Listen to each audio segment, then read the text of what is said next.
சரி பிள்ளைகள் பாருங்கள், பௌதியவியல்லையும் சயின்ஸ் ஃபார் டெக்னாலஜி அந்த பாடப்பிரிவிலையும் இப்போ உங்களுக்கு பௌதியவியல்னா நான் சொல்கிறது கணித பிரிவு விஞ்ஞான பிரிவில் இருக்கிற பௌதியவியலில் உங்களுக்கு தெரியும் பொறியியல் பாடத்துக்குள்ளே வர சுழற்சியக வட்டையக கேள்வி இருக்குது.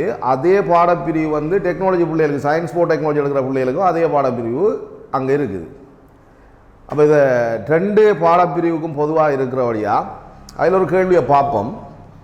இப்போ ஒரு வட்டத்தட்டு கொண்டு ஒரு வட்டத்தட்டு ஆரம்பத்தில் நிமிடத்துக்கு, அதாவது ஒரு நிமிடத்தில் ஒரு சுழற்சி, ஒரு சுழற்சி என்ற வீதத்தில் அது சுற்றி கொண்டு இருக்குது. இது அதனுடைய ஆரம்பத்தில் அதில் கோண வேகம். சரியோ? அப்படி ஒரு நிமிடத்தில் ஒரு சுழற்சி என்ற அளவில் சுற்றி கொண்டிருக்கிற வட்டத்தட்டு 20 செகண்ட்களுக்குள்ள அது என்ன செய்யுது? ஓய்வுக்கு அதாவது அமர்முடுகல் இயக்கத்தோட ஓய்வுக்கு வருது. இப்போ இந்த விஷயத்தை நாங்கள் உள்ளடக்கி பார்ப்போம். எவ்வளவு நேரம் என்று சொன்னால் 20 செகண்ட் சொன்னான். அப்போ 20 செகண்டில் ஓய்வடையுது. அப்போ இறுதி கோண வேகம் 0. ஆரம்ப கோண வேகம் எங்கே இருக்கு? இந்த இருக்கு. ஒமேகா நோட் இங்கே இருக்கு. 20 செகண்டில் ஓய்வுக்கு வருது. அப்போ பிள்ளைகள் இதில் சுழற்சிகளின் எண்ணிக்கை 20 செகண்டுக்குள்ளே எவ்வளவு சுழண்டு இருக்குது என்ற ஒரு கேள்வியை வைப்பாங்க. இருந்தால் நீங்கள் என்ன செய்வீர்கள்? அதற்கான சுழற்சியை எண்ணிக்கையை கேட்குறாங்க. அப்போ மொத்த சுழற்சி கோண இடப்பெயர்ச்சியை காணுவீங்க. இப்போ கோண இடப்பெயர்ச்சி காண்றதுக்கு என்ன செய்வீங்க? அதுக்குரிய சமன்பாடை தேடுறீங்க. அதுக்குரிய சமன்பாடை இப்போ நீங்கள் நேர்கோட்டு இயக்கம் நல்ல மனப்பாடத்தில் இருந்துச்சுன்னா அதை ஒப்பிட்டு செய்யலாம். நேர்கோட்டு இயக்கம் S = ut அரை at வர்க்கம். அப்போ தீட்டா சமன் omega naught t plus ½ alpha t ஸ்கொயர்னு வந்துரு. அப்போ இதை வச்சு நீங்கள் என்ன செய்ய போறீங்க? தீட்டாவின் பிரமாணத்தை காண வேண்டி வருது. சரி, தீட்டாவின் பிரமாணத்தை காண வேண்டி வருதுன்னா என்ன தேவைப்படுது? டைம் இருக்குது, கோண வேகம் எல்லாம் இருக்குது. என்ன தேவை? ஆல்ஃபா தேவை.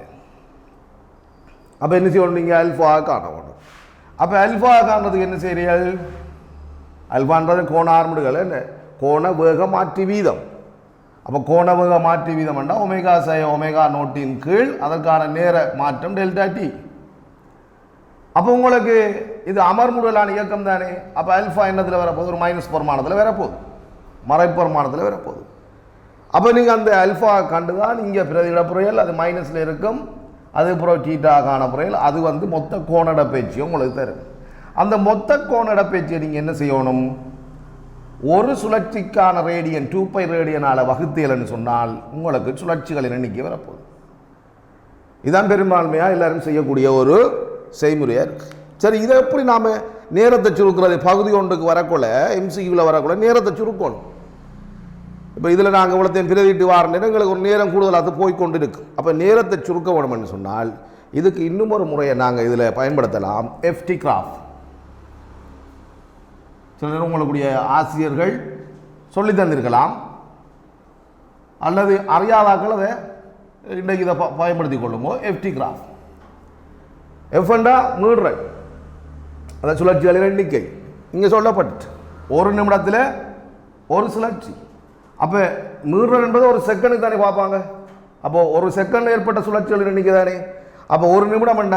60 செகண்ட். அப்போ 60 செகண்டில் ஏற்பட்ட சுழற்சி ஒன்று தான். ஒரு நிமிடத்தில் ஒரு சுழற்சி என்றால் 60ல் ஒரு சுழற்சி. அப்போ இந்த அறிக்கை அதில் எஃப் எவ்வளவு நேரத்தில் ஓய்வுக்கு வருது? 20 செகண்டில் ஓய்வுக்கு வருது. அப்போ அதுக்கான இந்த FT கிராஃப் எக்ஸுடன் அமைக்கிற இந்த பரப்பை கண்டேலண்டா இவ்வளவு சுத்த தேவையில்லை. உங்களுக்கு விட எவ்வளோ வருது?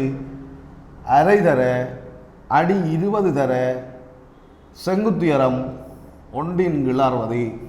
அப்போ இதை சுருக்குங்க 10, இதை சுருக்குங்க 6. அப்போ 1/6 சுட்டுக்கள், 6ல் 1 சுட்டுக்கள் விட வரும்.